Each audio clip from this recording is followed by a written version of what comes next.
Maybe I need to do a little of that myself.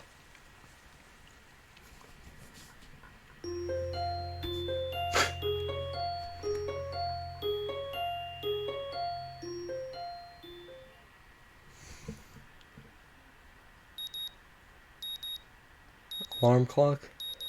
Time for a morning run. The sound of my alarm brings me out of a dream involving pirates and some other stuff I can't really remember. This is tracking absences. I'm a little bleary-eyed and it feels like it takes me longer than usual to get dressed and down to the track. I glance at my watch, realize I was right. I am in fact running a little late. The thing is, there's no Emmy. That's odd. She should be here. She definitely should be here. I mean, I was late. I guess I wasn't the only one who had trouble getting up this morning. The thought crossed my mind that it never quite stopped raining yesterday. Did she go running anyway? Seems likely. Emmy's a lot of things, but cautious isn't one of them. She probably figured the rain wouldn't stop, and that's why she was so adamant about running alone. Still, I would have gladly run with her, even if it was in the rain. Heck, if anything, I would have been able to convince her to come in once it got really bad. That would be why she didn't want me along, of course. Even so, I can't help wanting to know where she is. Well, nothing worse, I'd better stretch and run and hope that Emmy shows up with a grin and an excuse. She got sick, didn't she? On my cooldown lap, I am forced to admit that Emmy isn't showing up. Furthermore, I have no idea where she is. Anxiety gnaws at me while at the same time I wonder just why I'm so worried over her. The run helped to take my mind off it for a little while, but now that I'm finished, I'm back to worrying. It was weird not having her here. Downright unnerving. It suddenly dawns me that I've been running to hang out with Emmy as much as I've been running to stay healthy. Probably more to be with Emmy, now that I think of it. It's one of those things that are completely obvious, yet somehow I never realized it. She really is someone I enjoy being with. As revelations go, it's hardly word-shaking. At the same time, I find myself feeling slightly shocked. When did this happen? Well, no time to think about this. Though I want to ponder this new development, I have a greater desire to find out what's happened to Emmy. I'll ask the nurse when I stop in to see him. Well, you seem to be in good shape, Sal. That's good to hear. I replace my shirt and stand to leave, as usual. Except instead of leaving, I ask a question. Hey, where's Emmy? She didn't show up this morning. Is she okay? While I try violently to conceal the anxiety in my voice, the nurse's expression suggests that I failed miserably. You mean she didn't tell you? She's sick in bed. What? Sick? The nurse shrugs. I was right. Yeah, she came to my offices early this morning with a fever. To be honest, I'm surprised she made it here. She was burning up when she arrived. I believe she'd planned to let you know, but she asked me to tell you. Oh, shoot. The nurse gives me a sheepish smile that seems at least partially sincere. I told her I'd stop by the track to let you know in case she forgot to. Sorry about that. But we don't need to tell Emmy I forgot, right?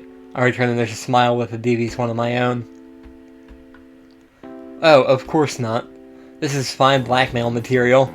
I'll save it for whenever I need a favor from you. The nurse laughs. Well, I guess I deserve that. But you know, I've got tons of blackmail on you that you're not even aware of. So don't push your luck, okay? My expression earns another laugh from the nurse. I'm just kidding, Hassal. But seriously, don't tell Emmy I forgot, okay? Your secret is safe with me. Oh good, now go on, get out of here. Wait, I've got one more question. Shoot. Is she going to be okay? Oh yeah, definitely. Her fever was high, but it was already starting to go down by the time she came by my office. I'll probably check up on her again at lunch to be sure, but I expect she'll be up and about by the evening no matter what I tell her. Maybe I should visit her after class. It takes me a second to realize I've spoken aloud. The nurse raises an eyebrow and gives me a searching glance for a moment. Well, it might not be a bad idea. You could let me know if she'd taken a turn for the worse, I guess. But no funny business, you got it? I know what meds you're on, after all. I think that's a threat against my life, but I'm not sure. Either way, I assure the nurse that my intentions are chaste and exit the office. Interesting that the nurse sees me as some sort of potential suitor to Emmy. Even more interesting is how pleased that makes me feel. I need a shower. A cold shower. The lunch bell rings and I find myself disinclined to make my way up to the roof. After all, I'm betting Rin knows where Emmy is, and if that's the case, I doubt she'd bother going up there. More to the point, I doubt we'd even have any sort of scintillating conversation if she did. Chances are she'd prefer to be alone up there anyway, so I don't accidentally ruin her train of thought or something. Unfortunately, I don't really feel like heading to the cafeteria either. Guess I'll go to the library instead. I need a new book to read anyway, after having finished my other one yesterday before bed. Maybe I can find more by the same author. I love libraries. They smell like dust and paper and ink. All these stories and facts and opinions crowded together in one place makes the air come alive with potential. I'm not sure how to navigate Yamaku's library yet, having mostly stuck the books I brought with me, so I searched for the librarian to ask for help. I suppose she's not around. Can't believe it. Yuko, looking rather distracted, suddenly emerges from one of the aisles. Excuse me. Oh, can I help you? Actually, I was looking for a book. So am I. Advanced Cryptography. We just got it in, and now it's gone missing. I really wanted to read that one. Cryptography? Yeah, that is. This guy I knew, not sure how to describe it. Skip to the end. He got me interested in cryptography, only now the book's gone, I think it's been stolen. Sounds pretty terrible. Yeah, especially because now I have to search the whole library for it, even though it's probably not even here. You seem busy. A little. She dashes off down another aisle, and I resign myself to finding my own damn book. Plenty of choices. Tell her Kenshi took it. Oh, come on. How did I get lost? These aren't even printed books. They're all in Braille. I guess that makes sense in a school like this, but honestly, it's a little annoying. I'm sorry, is someone there? A little voice drifts out from behind one of the cubicles set up for research. As I approach, I see that Lily's been reading a book while I've been stomping about the aisles. Oh no, I should be apologizing. I didn't mean to make so much noise. My, is that you, Hisao? I've not heard from you in quite some time. Yeah, I meant to go down your route, but that didn't end up happening. I was beginning to think you'd forgotten all about me. Sorry. Lily laughs in that refined manner of hers and shakes her head. I'm only teasing you, Hisao. From what I hear, you've been busy. Morning runs with Emi, Iburizaki and lunch on the rooftop, if I'm not mistaken. Heh, yeah. Guess word gets around pretty quickly. That and I can't coax poor Hanako on the roof anymore. You three are always up there claiming the spot for yourselves.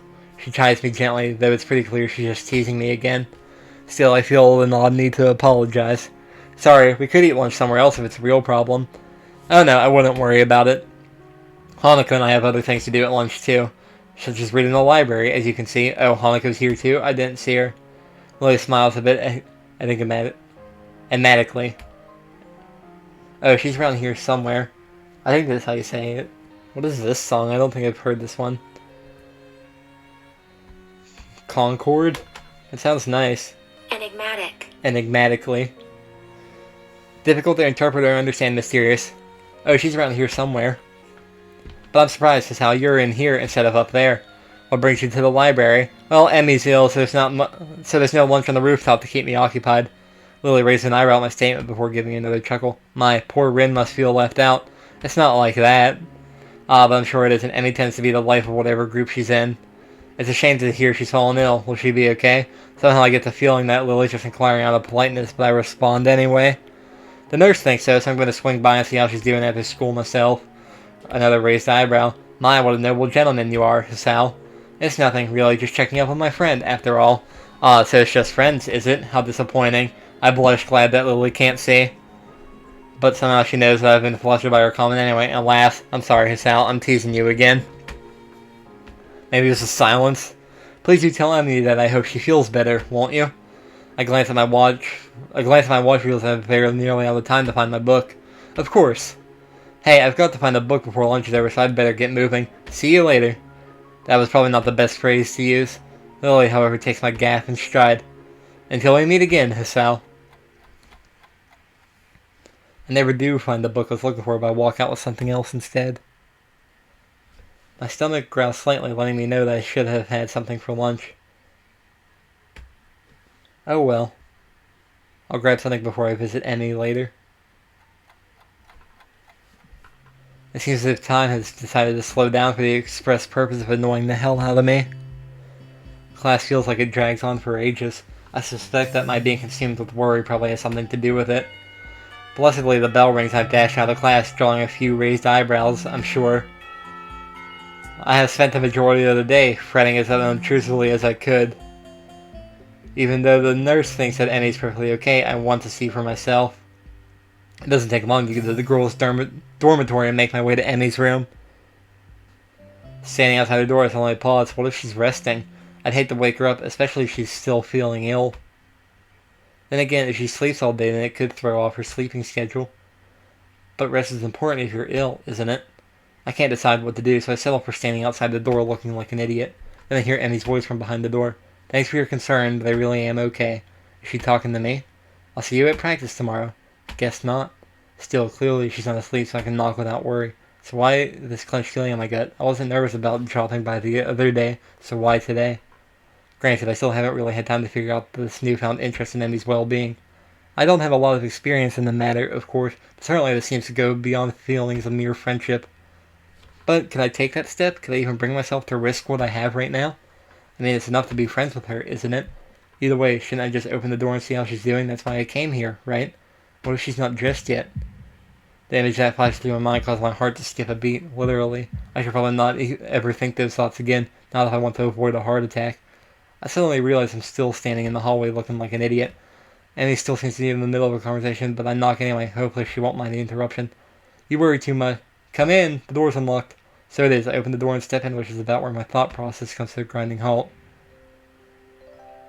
Oh, that's cute. Amy's sitting up in her bed, her hair tousled from a day spent asleep. I think this is the first time I've seen her without those familiar beads in her hair.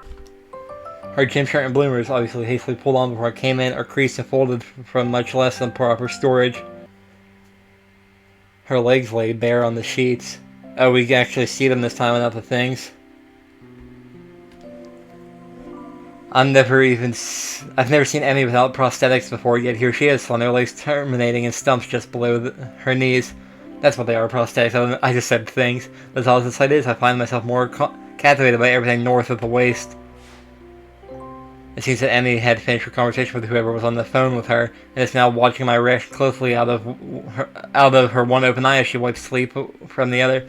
Her expression, far from being embarrassed, is rather one of a surprisingly wide yawn. One perhaps appropriate for such a small mouth.